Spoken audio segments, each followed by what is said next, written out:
All right. Well, good morning, everyone. So, as the new chair of the BIAC, I call to order our meeting of February 19. I want to welcome everybody to the first 2026 meeting. And as Leah has been mentioning, please make sure to put your name, your affiliation, and your location in the chat so that we can have an accurate attendance list. That would be great. Okay, so let's quickly move on to the approval of the November 2025 meeting summary. This summary was sent out to you for your review. If you guys haven't had an opportunity to review it, I'm going to give you a couple of seconds, or not a couple of seconds, I'll give you a minute or so to review, we'll go with that.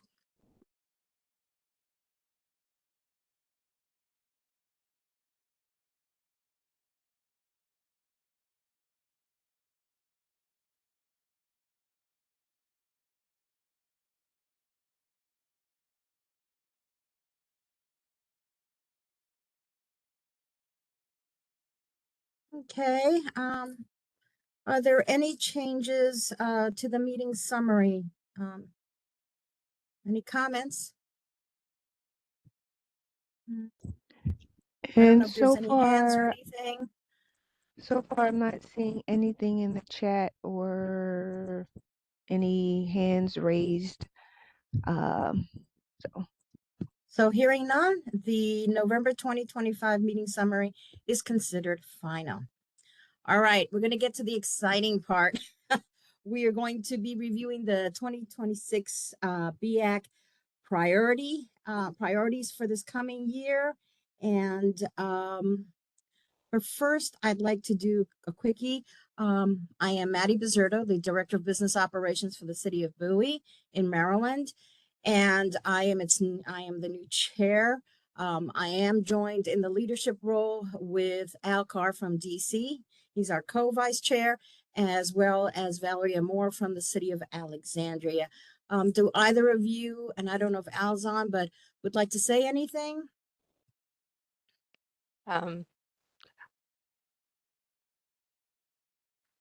Am I on? Okay, am I? Yeah, just hi. This is my second year doing this, and I'm very excited to continue being as part of this leadership. And I look for Maddie and kind of our team. We sort of stayed the same. We just kind of like moved around a little bit. I'm the only one who didn't do the musical chairs. So, well, you'll be up next. Yes. okay. Then we'll keep doing Be Oh, musical don't chairs. worry. But I'm really happy. I love when this group does. I love when we present. I think we're being very powerful and instrumental and actually having impact, which is always the word that I use. And so I'm really thrilled to continue in this role. So thank you.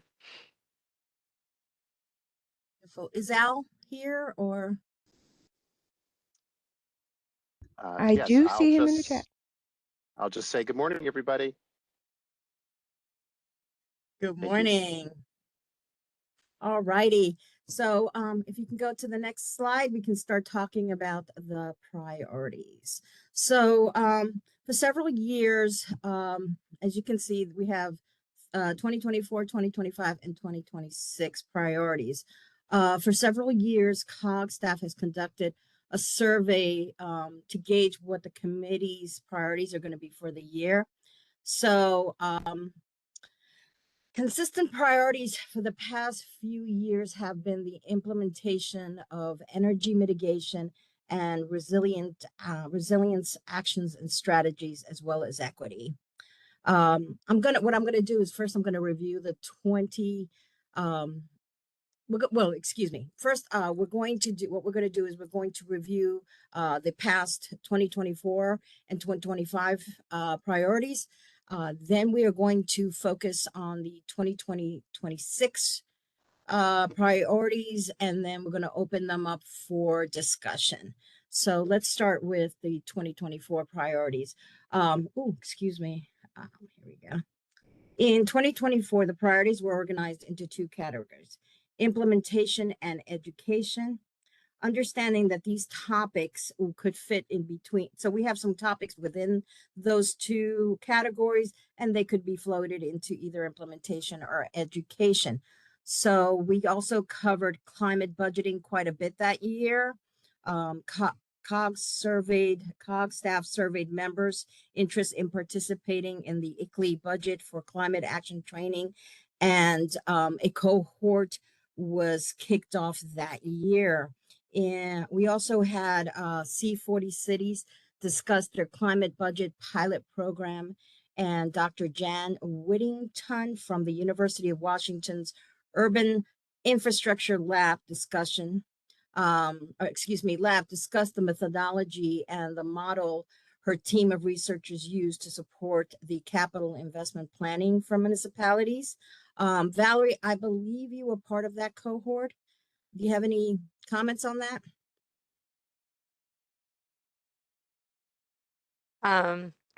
I'm sorry, Maddie. I was busy doing something else. So what cohort are you talking about? Was the climate budgeting one you're talking about? Yes, I am. Mhm. Yes, I was part of that one. It was very informative, and I'm now a part of another climate budgeting one as well.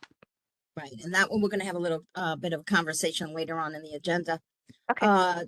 During the 2024, we also had a session on policy and implementation impacts of budget decarbonization, which led to a session on BEPS and a deep dive into Arlington County's decarbonization tools for existing buildings. Then we're going to move over to 2025. In 2025, BEAC kicked off with a look at the Energy Stars Data Center Certification Program.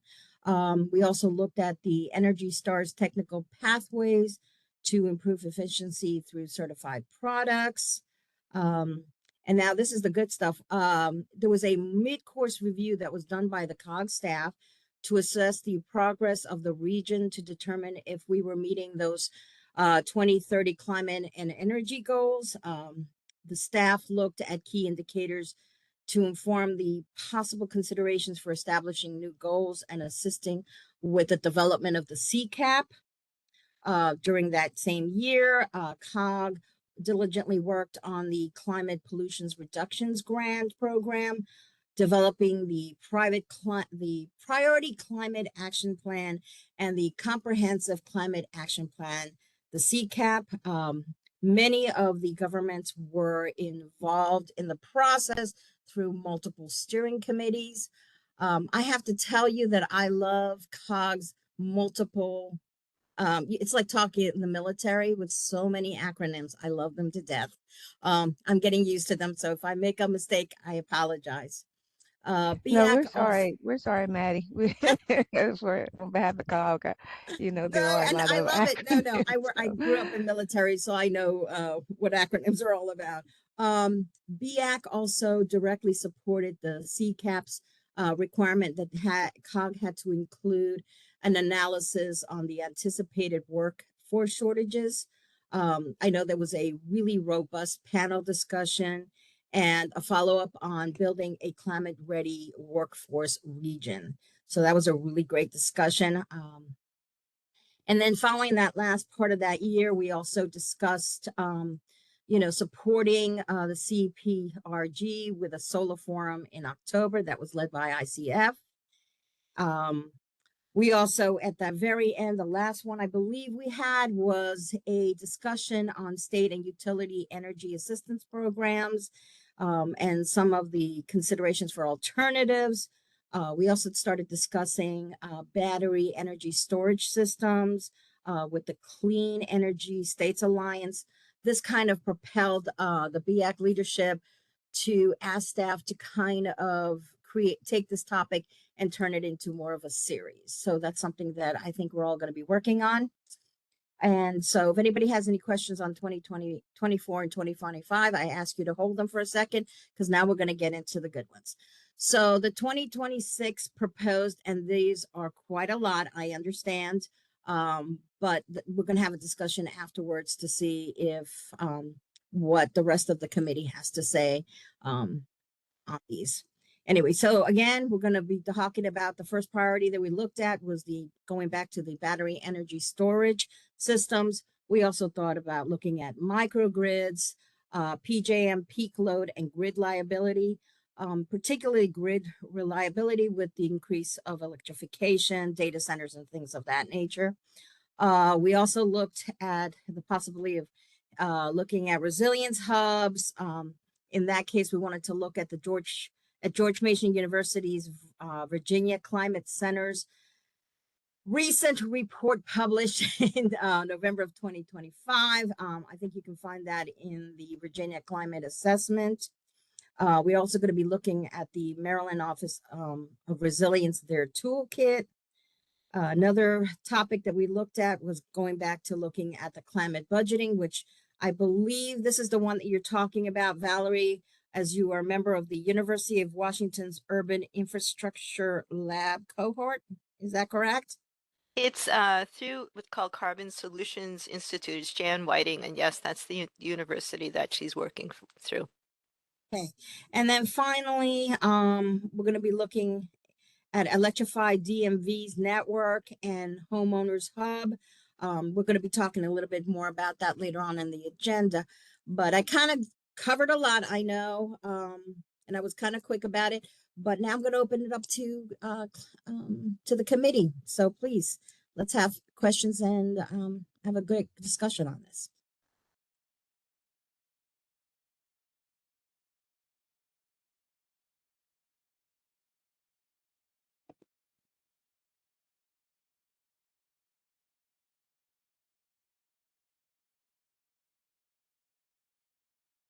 Are any hands up? I can only see, I don't have access to the whole.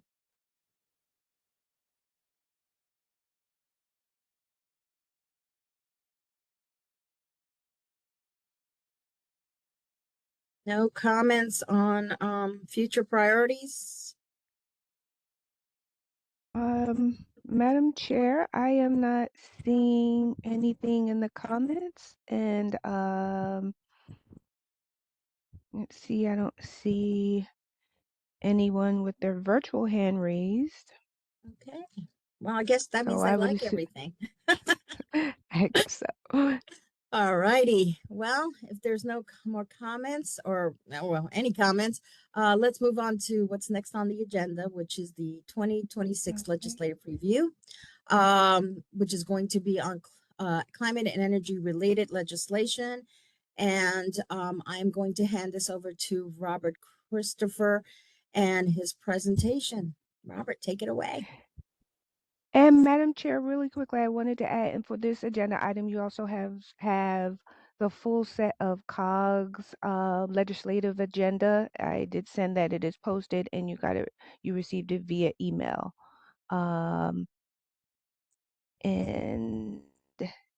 yes, sorry, you guys. And I'm also trying to share Robert's presentation. So, if you could give me a second.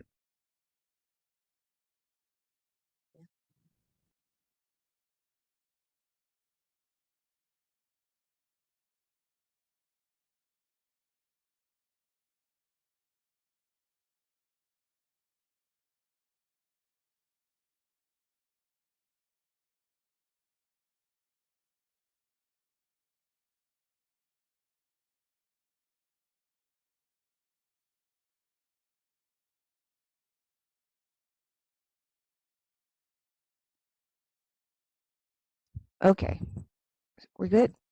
Yeah, okay. Thank you, Leah, and Yes. thank you, Maddie.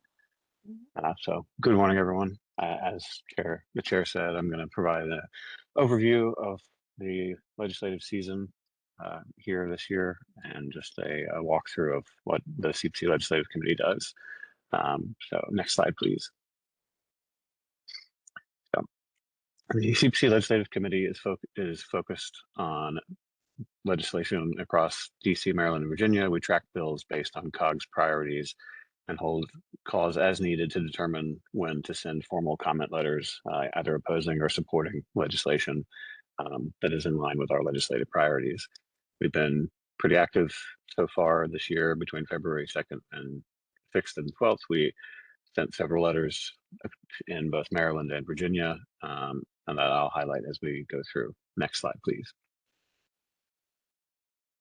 So the COG board adopts priorities every January, and we focus specifically in CPC for the water, climate resiliency, and air quality. These are goals that are balanced with regional needs like transportation funding, housing, and public health. Next slide, please. So our core objective this year involves supporting policies that meet the region's climate goals. This includes supporting aggressive state renewable portfolio standards and energy efficiency goals, policies that reduce greenhouse gas emissions and criteria pollutants, as well as financing mechanisms for resilient infrastructure. Next slide, please. So it's been things are moving pretty quickly. The Virginia session and Maryland sessions both convened on January 14th. Crossover in Virginia happened 2 days ago on the 17th, and adjournment is coming up on March 14th. The Maryland session, which is generally longer, is ongoing with their crossover, are going to be a week after Virginia's ends on March 23rd, and they will adjourn on April 13th. And DC is currently in the second portion of a 2-year session that started in 2025. Next slide, please. So just some examples of the legislation that we've been tracking. In Virginia, we've been tracking a variety of bills, and we've already taken formal stances on 2 potential threats to our climate goals. We wrote a letter of opposition on a bill that's not listed here, but HB 1031, which would delay requirements for utilities to reach 100% renewable energy by 20 years, making it practically impossible for us to meet our greenhouse gas emissions reduction goals. We also sent a letter of opposition to Senate Bill 627, which was opposing the repeal of renewable energy portfolio standards for Dominion and Appalachian Power. And we are also watching bills related to data center reporting and rural EV infrastructure. Next slide, please. In Maryland, we've taken a mix of supportive and opposing stances. We wrote a opposition letter to HB 66, which would withdraw Maryland from the Regional Greenhouse Gas Initiative, which would make it practically impossible for us to meet our greenhouse gas emissions reduction goals. On the other hand, we wrote a letter of support for House Bill 87, which would provide an income tax credit for energy efficient home improvements, which is important as residential buildings account for around 20% of greenhouse gas emissions in Maryland. And we are also watching monitoring bills like the HB 345 balcony solar, House Bill 167, and there is a companion bill in the Senate, Senate Bill 373, I believe, which is the companion to that House Bill 66 around withdrawing Maryland from RGGI. Next slide, please. So our ongoing engagement through comment letters is key to helping our region meet its climate progress. If you have any questions about these letters or want to discuss other bills, you can reach out to me. Thank you. All right. Thank you, Robert, for that report. Appreciate it. You're welcome. All right. So if anybody has any questions on this, wish to ask Robert anything, can drop it in the chat or raise your hand.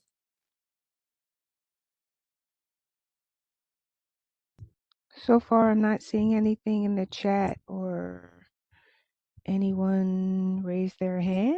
We're going pretty quickly through the agenda, but Okay. folks, All right. you're open to comments, suggestions, queries. So, Okay, well, if hearing none, we are going to the next agenda item, which will fill the rest of the time on this agenda. It is a focused discussion, which will be led by Electrify DC. And I am now going to turn this conversation over to Leah and to Electrify DC. And I'm sure, Leah, you will present our representative from Electrify DC. Yes, thank you, Madam Chair. I'm just going to say a few introductory words and then turn it over to the Electrified DC folks. That includes Vanessa Bertelli. I'm sorry, Vanessa. You will correct me when I pass it over, and Elizabeth. So, and I think we have another staff, Electrified DC staff on board too. But COG is supporting Electrified DC to build out their resources, specifically on development of the homeowners hub, which you'll hear more about. COG's support is on the planning side and helping to expand or to reach more local governments in the region. I think the hub, as well as the Electrified DMV network, perhaps started out with a smaller, more smaller group within the region, and with COG having an expansive regional approach, and with our 24 member governments, we are supporting or trying to help them in regionalizing their resources and offerings, I would say. And so, Vanessa, I will pass the baton over to you to really kick off this agenda. Thank you. It's very exciting to be in the company of you all to discuss what is a much needed tool for us to better engage homeowners in electrifying their homes. I will start with a quick overview of Electrify DC. And I will bring up our page so that you can follow along. Most of you are familiar with our organization. We were founded in 2023 and have been doing work around residential decarbonization to make it easier, faster, and more affordable to decarbonize all homes in the DC region. So I'm sharing.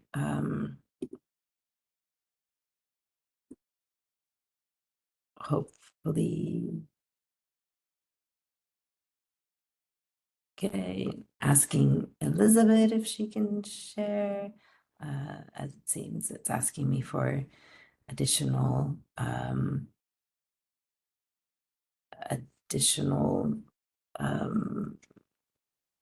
see. It seems to be okay.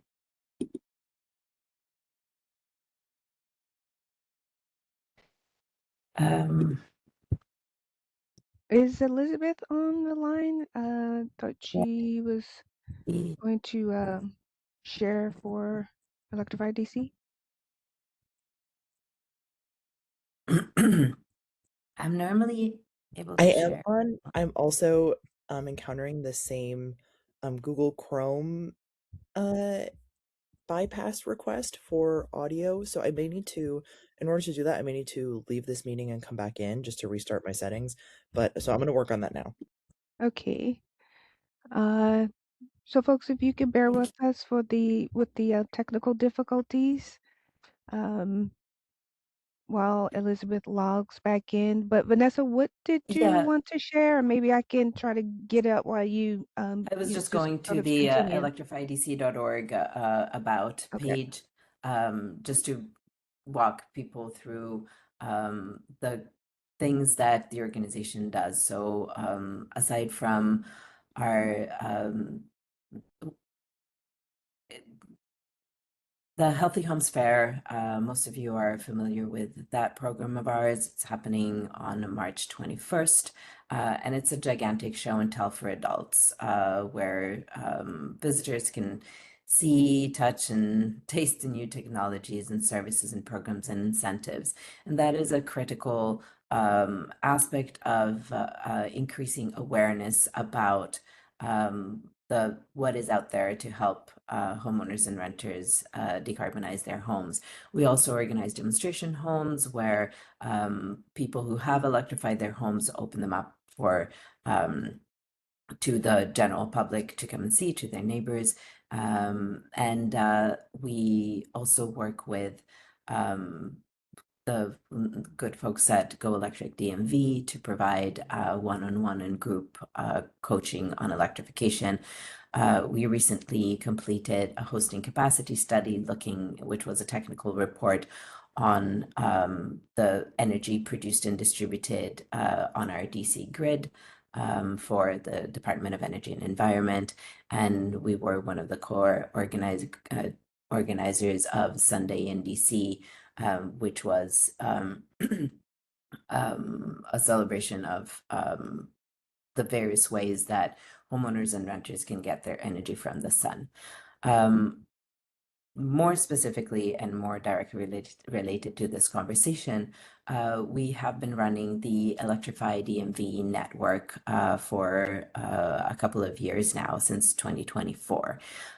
This cross-sector group convenes manufacturers, service providers, and local governments to reduce the fragmentation and accelerate electrification in the residential space. Since 2024, we have been trying to drill down on what it is that the region needs in order to be able to support their homeowners and renters in decarbonizing. And we have come up with 3 main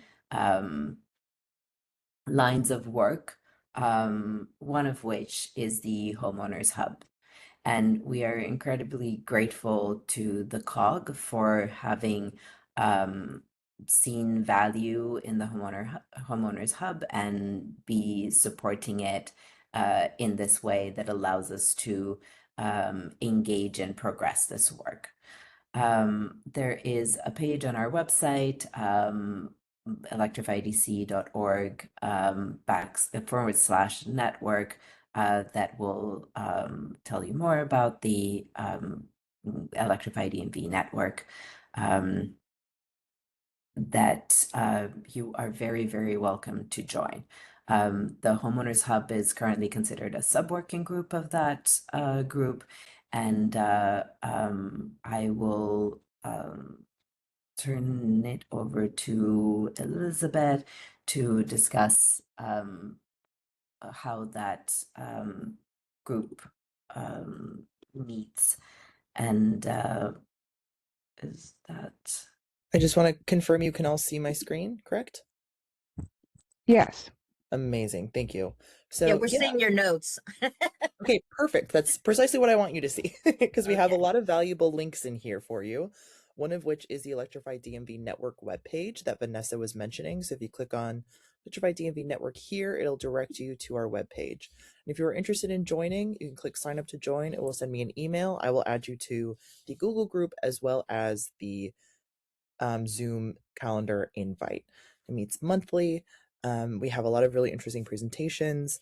And then the Homeowners Hub comes 1 week before and 1 week after that meeting. And so they're really good companion events for discussing all things home electrification. Homeowners Hub here also has a link to the goals and outputs of the Homeowners Hub for more information. Is that everything you wanted? Is anything else you wanted me to mention, Vanessa? No, that's perfect. The Homeowners Hub, in a nutshell, the problem we're currently having is that the information aimed at homeowners is strewn across different states, counties, cities, websites, and pages. And it's split across incomes with few links to knowledgeable contractors, vendors, or available products. And so shrinking budgets overall are preventing the effective advertising of the existing multiple platforms that are out there. And as energy prices rise and so do extreme temperatures, it is really important to provide not only robust rebates, which many of us are doing, programs and incentives, but also clearly accessible and user-friendly and adequately advertised information for homeowners about their options. And so this place that we are proposing as part of the work of the Homeowner Hub Working Group, is a one-stop shop that prioritizes the experience of the ultimate decision maker, so the homeowner, and provides localized, centralized, easily digestible information, data on costs, success stories, and allows for individualized support. And so the idea is that if all of the jurisdictions of the DC region come together, you can create a shared, cost-effective, scalable tool that allows the leveraging not only of resources, but also of the regional nature of the workforce that is sort of doing this decarbonization, and that recognizes also the fact that for manufacturers, this is a single product distribution market,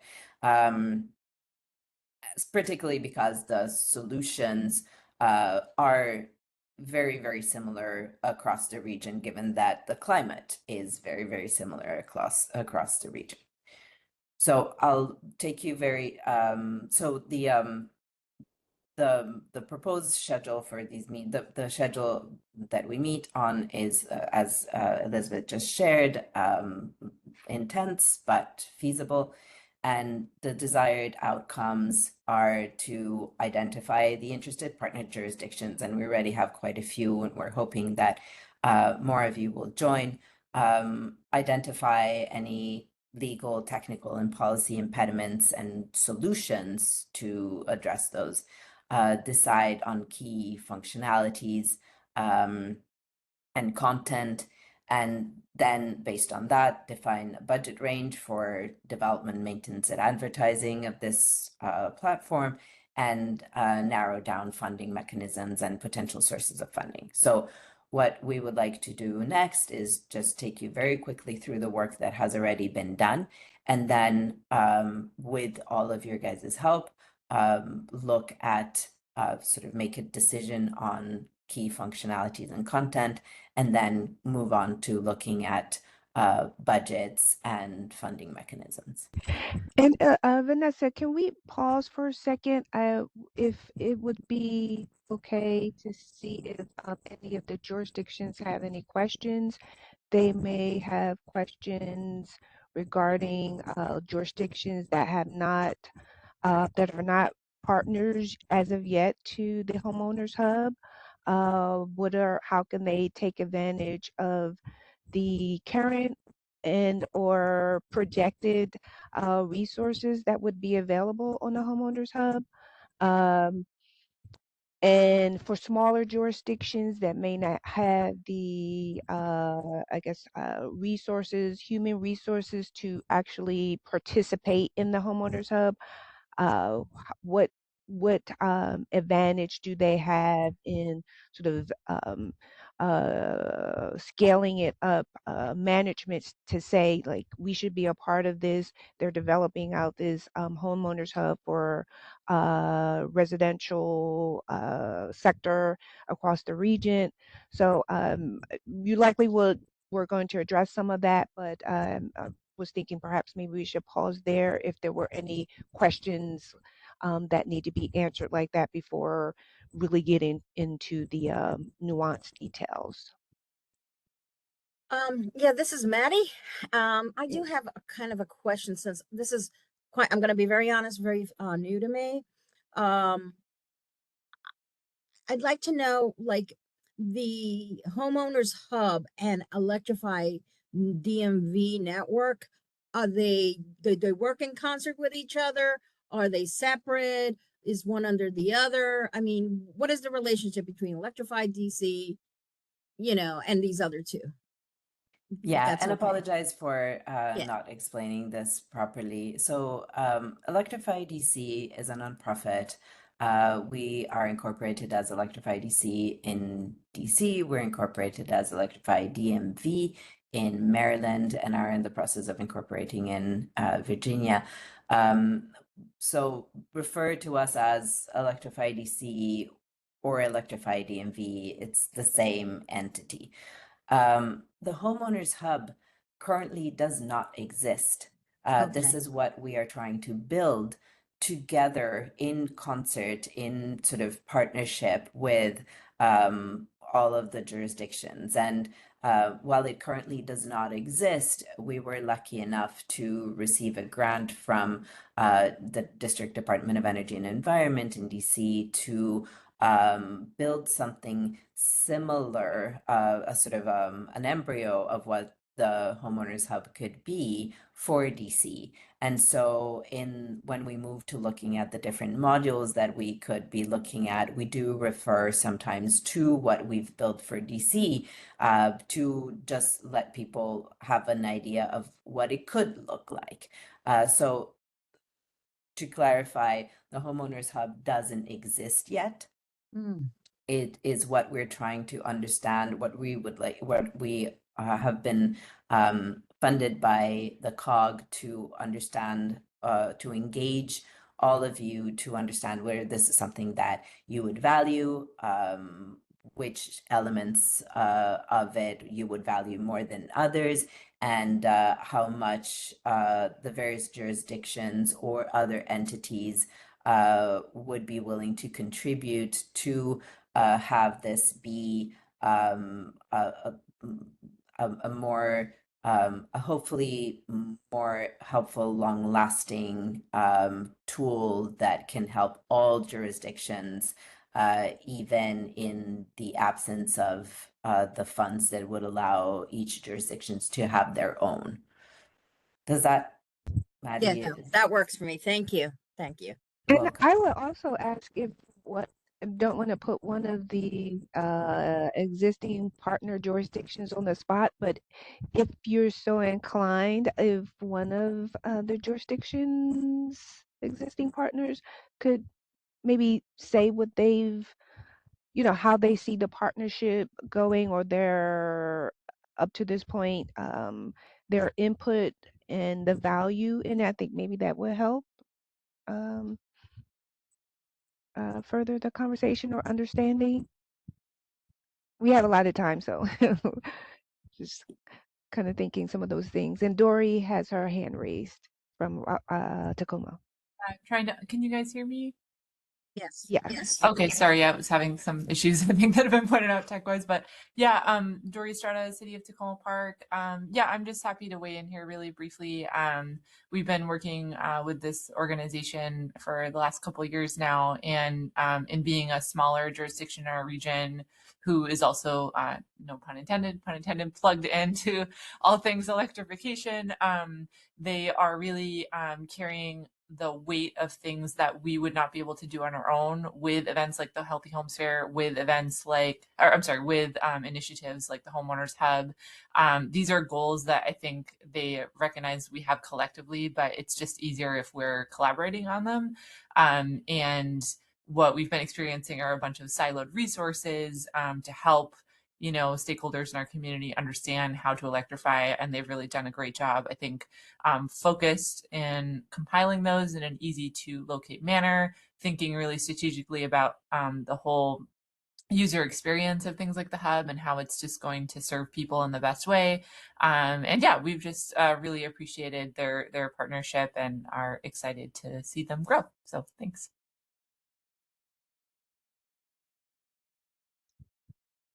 Thank you, Dory. And Madam Chair, I do see there are two people with their hand raised. Although I Yes. don't. Is Rich Dooley from Arlington County? I don't. Yeah, hi, Rich Dooley here. Thanks so much to COG staff for putting this on the agenda for discussion today, and great to see and hear from Vanessa and team. We have a good history working together with Vanessa and her group, as well as folks on the Homeowners Hub meetings, to really have an important dialogue on a variety of challenges, lessons learned, and what we're all facing in trying to implement behavior change at our local levels and so forth. I don't want to overstate the obvious, but I think the biggest benefit that I'm seeing out of this is that in our region, in our wonderful DMV region, you have contractors who don't slam on the brakes when it comes to crossing from Arlington into Alexandria, right? I mean, they're out there drumming up business and going wherever the projects and the money is pointing them to go. And so whether it's in DC or it's in Montgomery County or in Arlington or wherever, they're doing this. So at the end of the day, we need to, the two main audiences that I see this sort of regional construct and approach being beneficial toward is, number one, really helping contractors speak from the same sheet of music, regardless of who is reaching out to them for a potential project, and making sure that we're giving them the tools, the resources, and so forth to sell the project and to do it correctly. Somebody comes to them and says, I want solar on my house. And they say, well, have you thought about weatherization first? That sort of thing. And resources that would be helpful for the contractors to not only adequately and correctly implement let's say an air source heat pump in taking out a natural gas furnace, as well as air conditioner, but the maintenance of it thereafter, and supporting the homeowner with this new piece of equipment that they haven't had to deal with, and so forth. So all of that information is going to be very important, regardless of whether they are doing a project here in Arlington or they're doing a project anywhere else in the region. And then there's, oh, by the way, there's the homeowners. And again, we have set up programs here in Arlington and activities and initiatives that we thought catered best to Arlington residents. But to be honest with you, I mean, I see value in developing this sort of regional construct when it comes to electrification and helping to really help dispel myths and helping homeowners better understand the questions they should be asking of contractors, and just getting smart on this. And it shouldn't be, from an efficiency standpoint, it shouldn't be me doing it and everybody else on this call doing it individually. Let's collectively go ahead and do this, and let's move forward with it regionally, because we're all in the same climate zone to go ahead and address these sort of matters. So thanks for the time and my 2 cents on the matter. Thanks. No, Rich, thank you. We appreciate it. And that brings me to a thought that I had. When we're talking regionally, I was also thinking of the folks that do, the big builders who, instead of, fixing a house after it's been built, how about we talk to the developers and get them to start putting all these things in? So maybe that could also be part of maybe the homeowners hub, having it before you become a homeowner.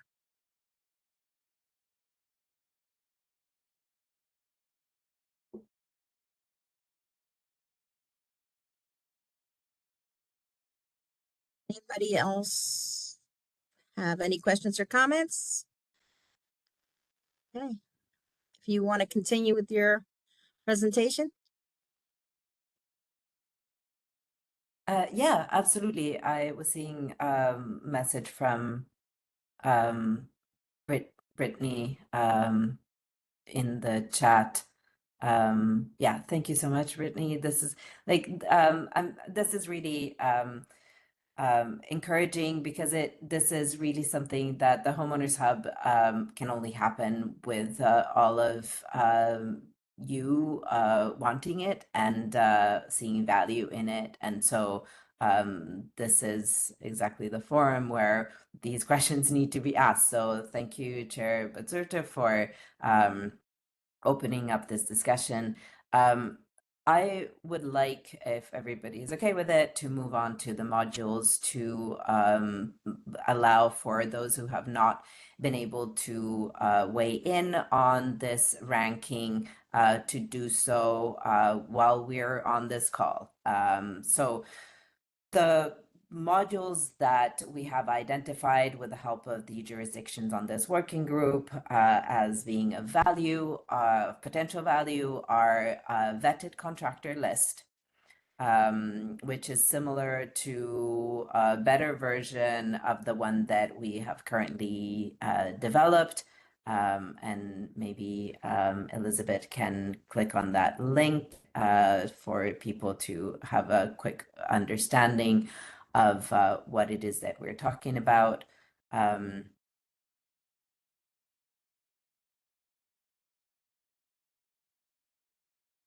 Whoops, maybe not. Yes. So it just allows you to search by electrical needs or by type of project that you would like to implement as a homeowner. And then clicking on the search button will give you, so if you want an energy audit or if you want and it will give you a list of highly vetted contractors in the DMV area that we have personally vetted. And there's more information on that page about how we went about doing that and what the next steps in doing that are. So if we go back to the modules, we can go into how the various jurisdictions have ranked that. So the 1 to 5 ranking, Valerie, is 1 being most important and 5 being least important to your jurisdiction. So think about this in a very, very sort of selfish way. Like, what do you need most of all? What do you not have the resources to make happen? And rank it that way. Does that help, Valerie? Okay. So the second module is incentives, rebates, and programming by postcode. And this we further, so this is what we have currently on the site that we've built for DC. And it sort of shows you, it points to, currently it points to the Rewiring America tool that is up to date for DC. So it works in that context. And what we've understood in this working group is that we would like that to simply, for those jurisdictions that do have, that are using specific tools like this one, the insertion of a postcode would directly be able to link to those resources if the various jurisdictions have them. And if they don't, it would simply point to a tool that would be less detailed, but that would still give them some information, like the Rewiring America tool or others. If we go back to the modules, there we could have information on the benefits of decarbonization. This is a fairly low cost thing to have. We have an example of that on our page, but we don't need to go to it, or we can. The events is something that we spent a long time on. Like, would we want to have events for people to, for homeowners to learn more about what they could do and how? Or would we like to have a listing of events that jurisdictions could then sort of divide and conquer as to who would go there to present information to homeowners? So at the moment, Electrify DC on its page has a number of different upcoming events. Some of them are group coaching, some of them are the Healthy Homes Fair. There's a showcase on community power in the form of distributed energy resources. And past events that sometimes have sort of recordings and things like that. So this is what we could have, what we could envision, but looking at the entire, you know, whether there is like, we have a trivia night coming up where there will be questions on electrification in Virginia. We have you know, Howard County is coming up with their yearly fair. So there could be a number of different options for homeowners to learn more about decarbonizing their homes. The next module is coaching. This is something that we currently provide with the help of Go Electric DMV coaches in DC, and we do that also for Maryland under a grant for the Maryland Energy Administration. And this is a very simple form that gives the coaches enough information to then set up a one-on-one meeting with people and discuss very specific needs around electrification, either in a one-on-one or in a group context. And then the next module is information on how to select a contractor, which questions to ask, and so on. Again, this is not, oh, sorry, I missed the information on products and services. So you can have a look at the page that we built. It's it was meant to do something else. So this is not exactly what it would look like, but it can be something like this, where we look at various products and what they mean and what the newest technologies are and what the benefits and there's like cost comparisons and stuff like that. This is not a super expensive resource to build. It's just, it's important for this to be kept updated. So that is where some of the sort of budgeting needs to concentrate on. And then we can go on the next module, which is this information on how to select a contractor. This is really critical information, but it doesn't need to be very expensive. And then we go on information on permitting and inspection. This will be very different for each jurisdiction. And then neighborhood stories from across the region with sample costs. And maybe, Elizabeth, you can click on that example, because this is one of the things that a lot of you have expressed the need for.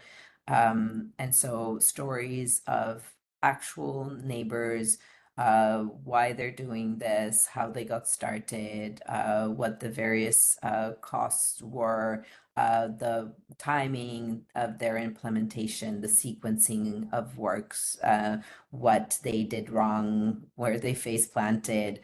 Those are all really important sort of experiences for other homeowners to draw on, and people tend to respond very well to these kind of stories. A next module. Vanessa, yeah. I'm sorry to interrupt. Can we give our committee members a chance to, maybe they have any questions on these modules? Absolutely, yes. Please feel free to either put them in the chat or raise your hand. No. Okay. Well, if you do have any questions, please feel free to put them in the chat. Amanda from Rockville. Oh, yeah. Just Okay. raise your hand, Madam Chair. Hi, thank you. Good to see you, Vanessa. So, City of Rockville's been participating here and there where we can along the way, and we're excited about this initiative as well. And I had one question. So the coaching, it just occurred to me, it's similar sort of to a help desk, except it's a little more sort of ad hoc. Like you don't have like a staff sitting there waiting to answer the phone. It's more like you're connecting with volunteers, basically, that through email or electronically or something, and then they'll like set up a phone call. So it's sort of more adaptive, and it may be more specific to that, their question. Is that kind of the idea with that? Yeah, there are various models out there, and we're currently looking at a number of different ways we could do this for the region. But it is exactly as you say, Amanda. This is differently from a group coaching session where everybody can come in and ask their question and learn from what the response to other people's questions is. This is very much a like, I have these machines in my home and I'm facing this exact situation and I need advice on this particular next step. And it varies a lot. Some people just don't know where to start and just want to speak to someone to like give them the lay of the land. Other people have very, very specific questions and need answer to that particular one. So it really varies. The coaches at Go Electric DMV have been absolutely fabulous in keeping up to date with every single different incentive and pockets of money available as they change depending on funding and initiatives for all of the jurisdictions that we've done this for. And so this can be very personalized and up-to-date advice. Does that answer your question, Amanda? Yes, definitely. Thank you. And another question, and it's, partly for the, folks that haven't seen this so far. Can you talk a little more specifically about the scope? It looks like you kind of started off with electric appliances, but there's a lot of energy efficiency in here and solar as well and battery. But maybe not electric vehicle charging per se, but it's like all things energy. Yeah, it Basically. has, and yeah, sorry, did I interrupt you? No, yeah, that's Yeah. all. No, it has ended up becoming, there's more and more people who are obviously interested in solar, and we very much welcome and encourage that. But there are also more and more people who are interested in EVs and EV chargers, and that is such a critical component in electrification because it is a sort of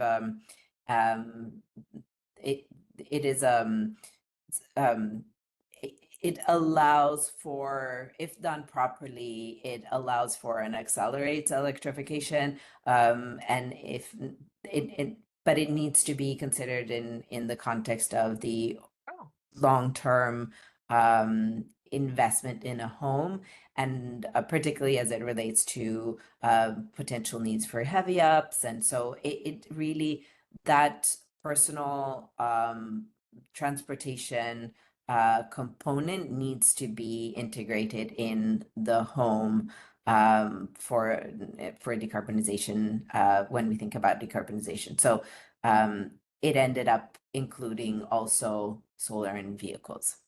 Oh, I see. And you've got lawn equipment, you've got electric bikes, you've just covered the whole gamut. But yeah. We're actually also adding a tree on that diagram because we are entering into a partnership with Casey Trees. They, I'm sure you know of the organization. We can do a lot of solar heat coefficient reduction through deciduous tree planting in strategic positions, west, east, and west of homes. So we're trying to look at this as holistically as possible, and are open to any other suggestions as things get hotter and energy gets more expensive. We're really going all out to try and figure out how to help homeowners and renters. Okay, so it sounds like it may be evolving. So maybe you're going to have green roofs, or cool roofs, or I'm guessing maybe you're going to leave like the landscaping, native plants, all of that, and rain gardens maybe to other organizations. We're trying to stay focused on energy and Energy, yeah. and energy affordability. Okay, great. Pollinators are not right now in our in scope, but we love them.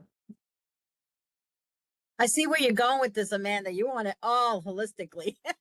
No, I'm not necessarily. I don't necessarily mean to imply that that's what I think it should be. I think it's good to kind of have like a central focus. Otherwise, you're trying to do everything at once. But yeah, I was just trying to wrap my head around. Yeah, so it just, but yeah, energy writ large, reducing greenhouse gases, electrification, affordability. Yeah, sounds good. And Vanessa, if you could, maybe after going through the modules or wherever you see fit, kind of talk about with the hub, would all these resources eventually exist on one website? And or would the participating jurisdiction have information on their website that would point to the hub, with the understanding that jurisdictions have their own requirements, what can go on their websites, what it should look like. We're trying to develop like consistency. So how would all this be packaged, and how will it look like in connection to the participating jurisdictions in the hub? Yeah, thank you, Leah. That is really the crux of this work, is understanding what each jurisdiction needs and what each jurisdiction already has and cannot have in any other way. So, for example, and I don't know if Maya is on this call, City of Fairfax, That's who I was Fairfax thinking of. has very specific needs, and so the discussion is, how can this sort of one-stop shop very quickly and efficiently redirect users to the very specific resources that Fairfax has and wants people to use, and so addressing, and this can be very sort of customized, and this is where the bulk of the discussion today needs to happen, because we can have people like input their postcode as the first thing they do as they come on the platform, and that already would give us on the back end a way of figuring out, oh, this person lives in this jurisdiction, these are the resources that are available to them, these are the resources that we can immediately point them to. And so, but other smaller jurisdictions might have none of those available or be willing to invest in building them. And so the Homeowners Hub needs to be able to address the bulk of the questions of that homeowner from that jurisdiction as well. Leah, does that answer? Yes, it does, but I would, want jurisdictions to chime in and say if that provides some additional understanding. So, but it does for me.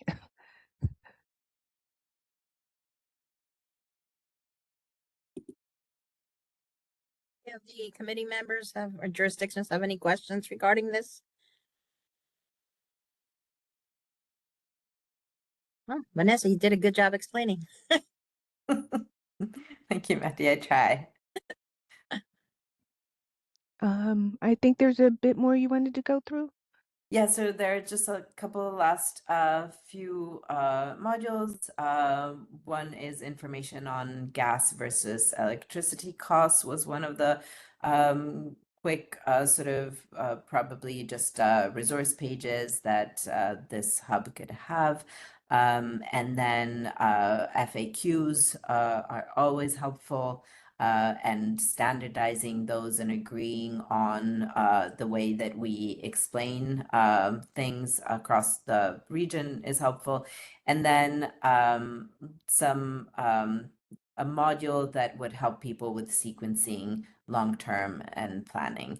And for that, there is an example in the Rewiring America Planner, and that is a resource that is way more in depth, and the majority of users of this Homeowners Hub would probably not go all the way there. This is basically asking you for your firstborn's shoe size, but it is obviously an incredibly valuable resource, and it should be highlighted and made available to those who are more on the nerdy side and are ready to look at this with facts and figures at hand.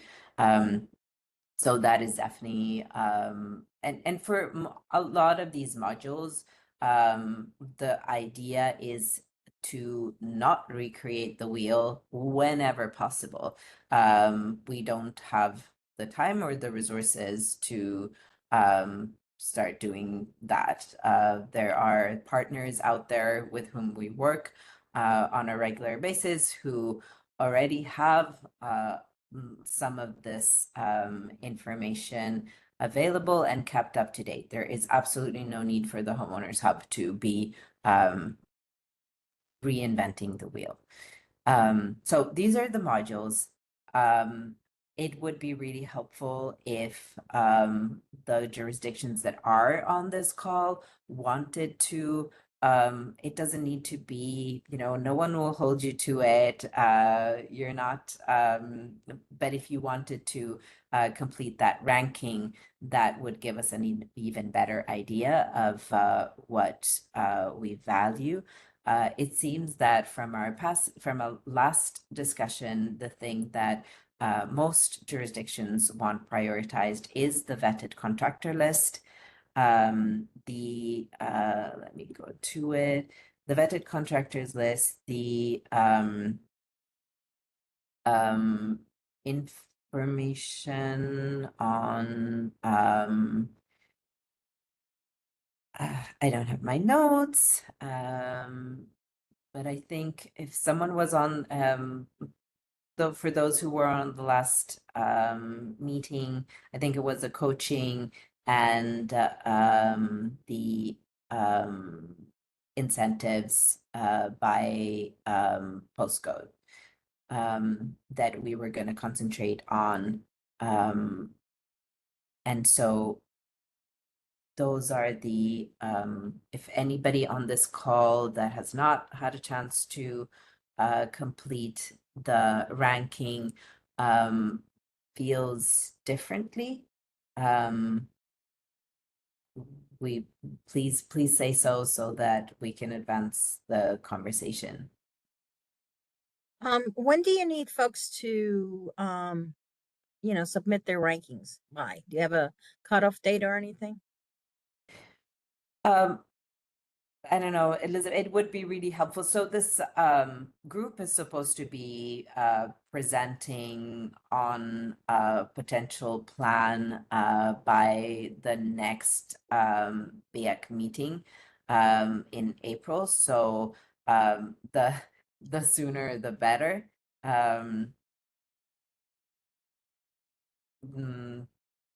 I know that's not a good answer, but it really helps. I think a date would be good because, people have a lot of things on their, plate. So that Elizabeth, helps do you me. want to? Oh, and by the way, Elizabeth, you have dropped the link to the document in the chats, right? Yep, both documents are in the chat, but I can resend them. And they were also shared via email, but afterwards we can follow up with, full with all the links again. And because I know with having them in chats, links in chat sometimes get lost. And so you'll have them multiple places, multiple times with a date. So, if Electrify DMV comes up with a date here, we'll follow up with the links and the date in an email.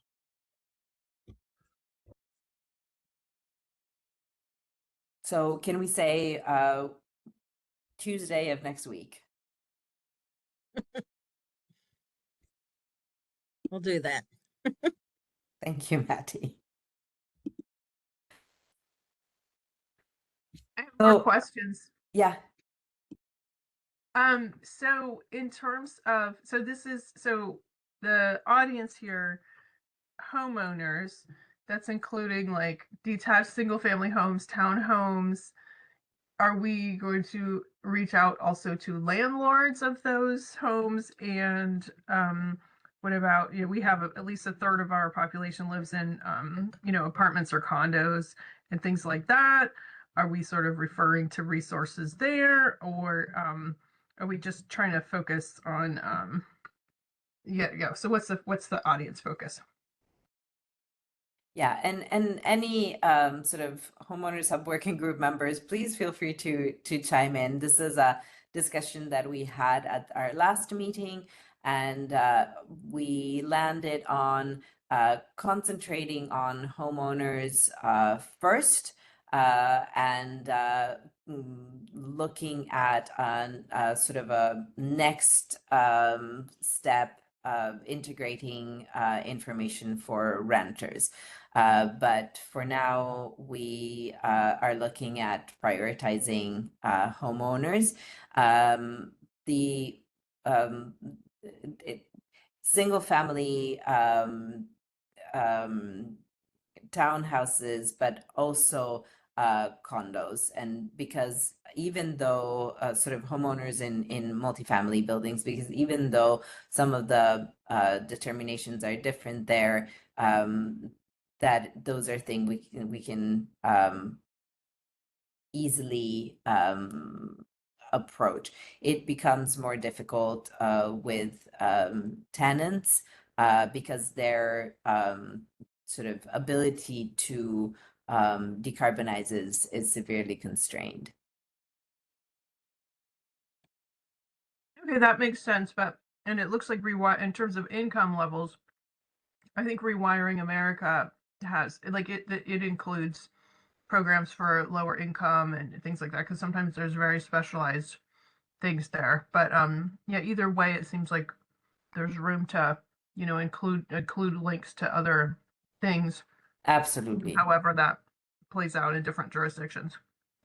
Yeah, absolutely. And the fact that the Homeowners Hub in its first iteration might not satisfactorily address renters' issues, that does not mean that we cannot have very clear links for them to get more information. And Rewiring America does an excellent job of really sort of providing resources for renters. So yes. Fantastic, thanks. I did see before, Luisa Robles, do you still have a question? Because I saw your hand up at one point. No question for me. I was just complimenting our presenter. Thank you, Luisa. Yeah. This is teamwork. I'm just presenting what a lot of jurisdictions have put a lot of work in so far. So this is definitely teamwork. Okay, so as you can see in the modules spreadsheet, there are dollar signs next to each one of these modules. Not only for creating it, but then also for maintaining that module, because those two things are obviously different. And so when we look at, we've asked you to rank them just in terms of your need, not in terms of cost. We've provided cost estimates for you to be aware, but when you're looking at ranking in terms of how valuable, how important it is to you, you should not be taking that cost into consideration. So now that we have a significant, a critical mass of jurisdictions who have ranked them, now is the good time to look at the resources needed for these various modules. And so if we go to the contractor list up top, this is this resource requires a significant amount of money to create, but some of that sort of some of that thinking and work has already happened. So that likely would not be an exorbitant amount. what is significant is the need to maintain that resource. So that's why we have $2 there. So, question, Vanessa, with the dollar signs, do they actually represent a unit or a metric? Like $1 is $100,000, or that's just a general, one is a small amount and 3 three is is a lot. Like, expensive, 2 is like, yeah, in the so if middle of we the think way, but it helps with like, we haven't, because there's so many more determinations. So when we talked about the Electrify DMV network, the Electrify DMV network in May of 2024, determined that the most important things for this group to work on were a contractors list, a homeowners hub, and the issue that Rich referred to earlier in our call, which is the training of professionals. And we figured, Electrify DC figured that we could go ahead with creating the vetted contractor list. So we worked with a number of different organizations, including Civic Tech DC, to try and create this resource. And what we have is functional, but it can be so much better. And what would make it a lot better is for it to integrate user rating. So if you use Magnolia Plumbing as a user, you would go on this contractor list and describe your experience so that other homeowners can better understand what you valued and what was problematic. And so integrating that is going to be expensive, but the jurisdictions on the homeowners hub could decide that we actually don't need that, and what you've got right now is way sufficient for us. So it's hard, Leah, for your question to really describe what those to put a number to that, because there's so much more discussion that needs to happen about what it is exactly that we want that tool, that module to do. And so refining that, once we know for sure from all the other jurisdictions that is what we want to focus on for the homeowners hub, is going to allow us to give to come up with a much more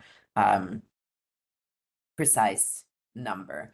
And again, I just want to clarify that this work that we are doing, Electrify DC would love to implement the homeowners hub, but right now the purpose of this is not for Electrify DC to implement it necessarily, but for us to be able to come up with a scope of work to then understand and even put it out to bid, or it's just, but for us to just understand what it is that all the jurisdictions value and need, and what sources of funding could support the homeowners hub. gotcha.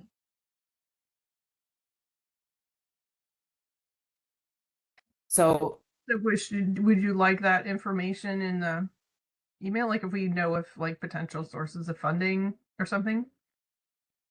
yeah, so that would be a wonderful next step to this conversation, particularly as the various jurisdictions are adding their are ranking the various modules.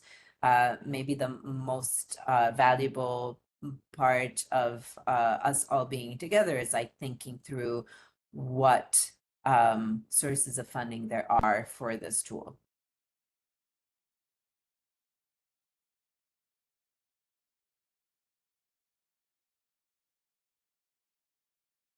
I'm just going to open up this discussion by saying, for example, let's assume that the city of Maddie, I'm gonna put you on the spot. Like, Okay. let's assume that Bowie has been really scratching their heads around, how can they better assist their homeowners in understanding what the options out there are and how to go about this. And maybe they've put aside, maybe you guys have put aside, I don't know, $20,000 to do that, or $5,000, or like, would it make sense to pool this money maybe through the cog? Would that, or through a nonprofit, and it could be Electrify DC, or would it be like or would we go about it the way that the cog normally goes about it, in terms of like, you have X number of households versus versus Fairfax, who has Y number of households, and therefore we assess contributions in a different way. I see where you're going with that, right? I belong to an organization where we have multiple jurisdictions as well. And what we do is we do base it on population. And that would be our percentage donated to, or not donated, but, to that organization is based on our population. We do actually have a special program for our homeowners, but we focus mostly on weatherization. But we do have rebates and we do have grants that we give our residents. That could easily, be, part of that money could go to this program. So it would be just a matter of looking, of you guys coming up with a really good structure, right? Because I think with many municipalities, for us to come out with more money means it goes into our budgets. It means it has to be approved. There's a process to it. So I think that we need to see what that would look like before we would, and I think any of us would commit funding.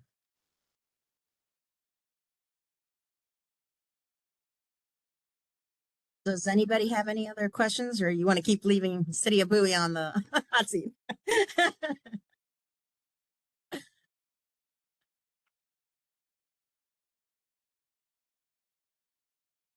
Okay, Vanessa or Leah? Yeah, I'm not seeing anything in the chat or anything. So, yeah, I think this was a good, very robust and detailed, nuanced discussion, which is what we were going for.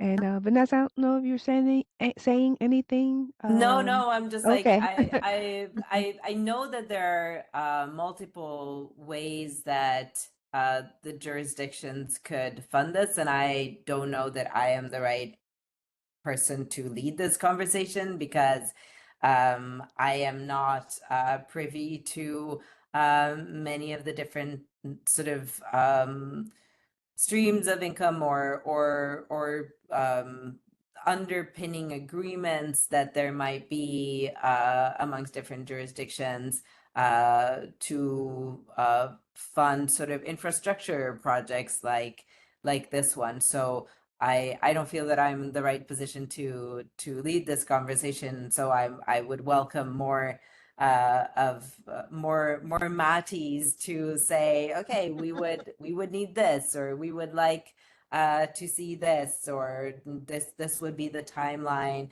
that we would need to make it fit into. So if anybody else would like to chime in, that would be great.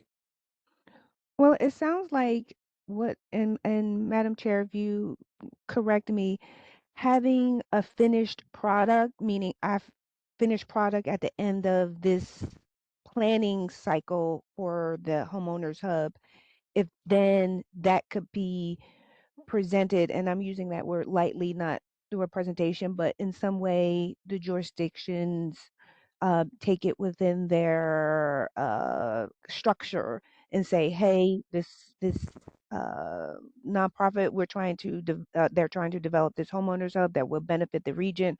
our households in the region and to actually implement it. Obviously, it needs funding. So I think, I don't know if putting them more jurisdictions on the spot right now, but I think that's what I heard the chair saying. Yeah, I think it would be great if we could get a little, because right now it's a great concept and ideas and even though not everything is concept or ideas, there's actually some working to it. But yeah, if we could have something that we could be presented to the BIAC committee with a little, so that we could understand where our role would be in this, financially and any other way that needs to be.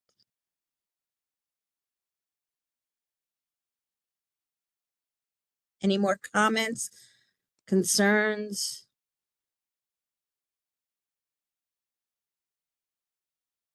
Questions? I'm not seeing any in the chat or any hands raised.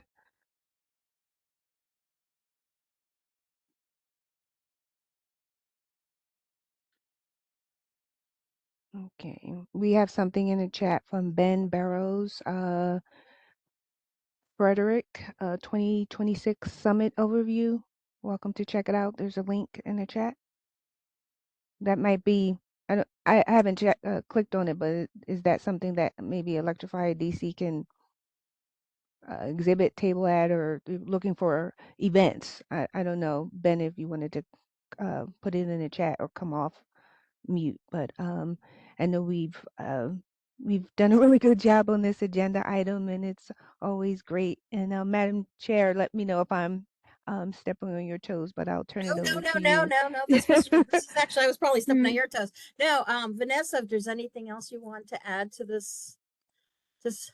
No, I think this has been really helpful, and I really welcome anybody on this call to join the Homeowners Hub meetings. All of your input is going to be incredibly useful in coming up with the document that I understand Madam Chair is hoping for, where we can have like a clear and concrete proposal with the numbers attached about what the jurisdictions involved would like to see. So please email Elizabeth if you want to participate. Please send your rankings by February 24th. And if we don't see you at the next Homeowners Hub working group meeting, please make sure that we do see you at the Healthy Homes Fair, either in the afternoon or in the morning for the DER showcase, focusing on energy affordability through distributed energy resources. You are all invited, and as institutional partners, you get complimentary tickets to that morning of learning. So we hope to see you at the Homeowners Hub working group meetings or at the Healthy Homes Fair. And Elizabeth will drop those links in the chat. And we're so grateful for all of this collaboration and input. And and we really look forward to continue working on this with the COGS support and presenting at the next BIAC meeting. Well, thank you, Vanessa. Thank you very much. We appreciate your presentation. And Elizabeth, thank you for sharing your screen and for all the links in the chat. Please, everybody, don't forget to go to those links in our chat.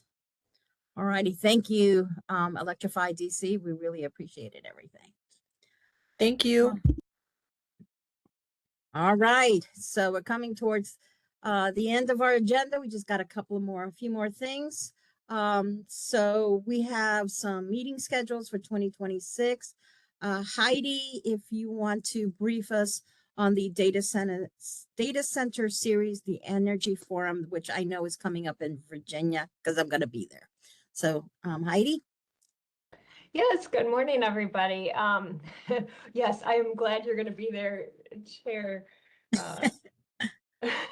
and a couple other members of this committee as well. We have a full house attending the energy forum for the data center, and it's going to be in Reston at the ICF Conference Center. But we are also live streaming it. So that is the good news for anybody who didn't register, or if anybody is really anxious to get there in person, please reach out to me and we'll see if we can still squeeze in a few more. But this is the first of 3 data center related forums that COG is doing in a row. So the energy one is February 25th, and then water focus on March 2nd, and then a land use one is yet to come.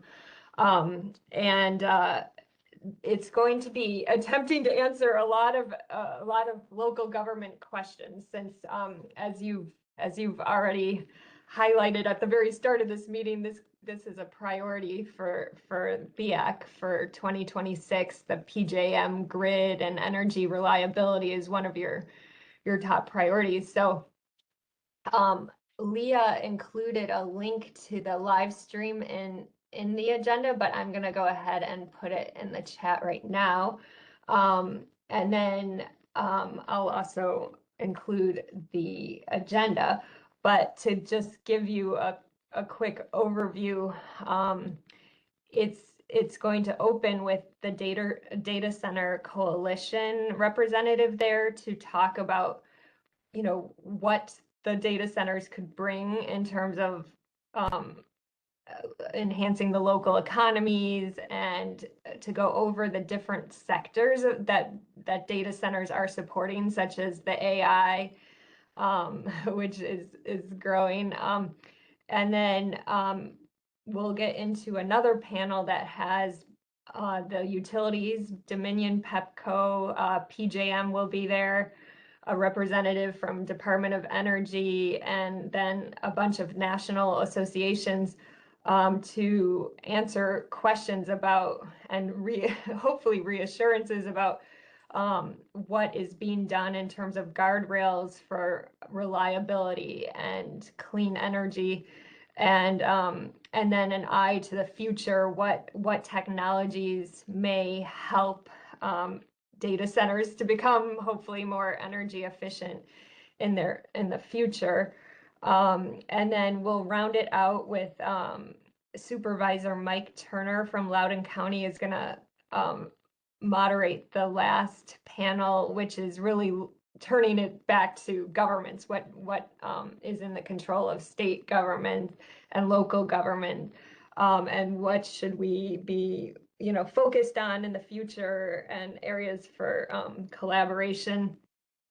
So it is yet to be determined after this series of data center forums what will become of it in terms of future conversation, but it's imagined that it might come back around to the CPC Policy Committee and BEAC for further conversation after we lay out this groundwork in this series. So that pretty much summarizes what I was going to say about it. I don't know if there's any questions on it, but I'll go ahead and drop the agenda in the link, or a link to the agenda in the chat. Heidi, thank you so much.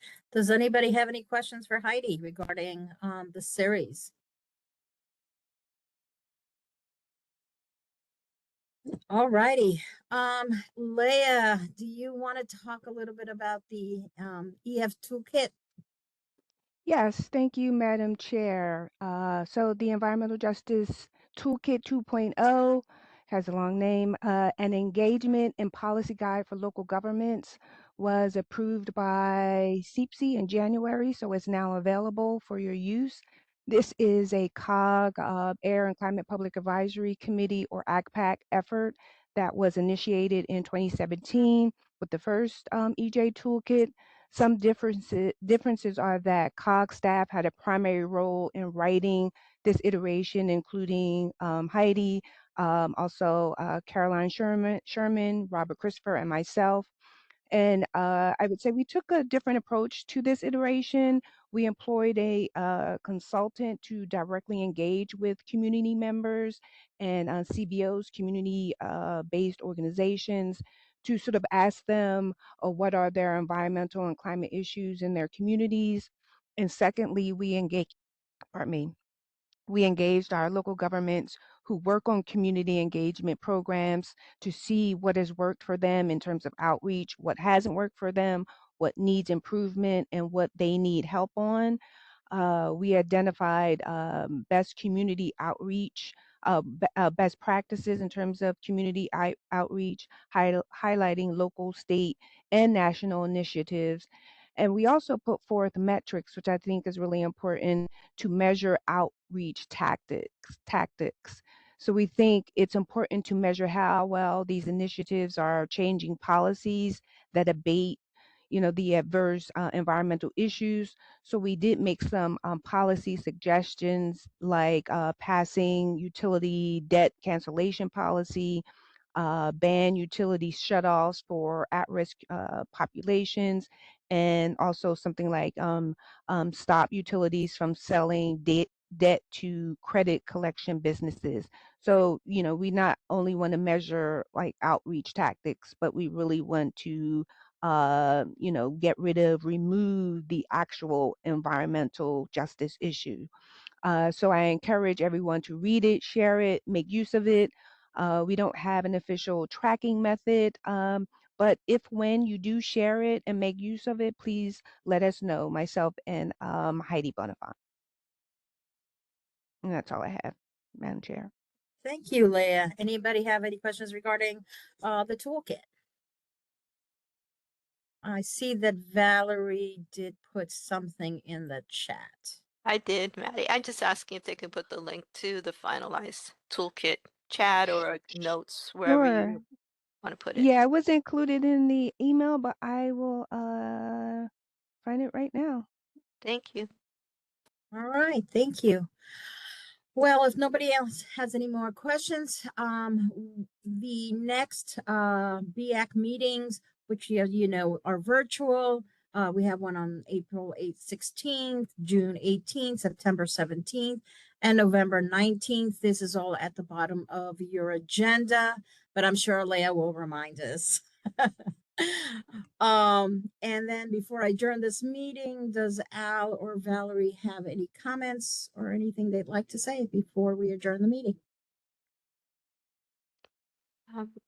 Just want to say that was a lot of great information, and nobody really said anything about the priorities that we had discussed. So I'm hoping that maybe in the next meeting, have some feedback, because that was a long and ambitious list, and we really thought you guys would pare us down a little bit, and you didn't.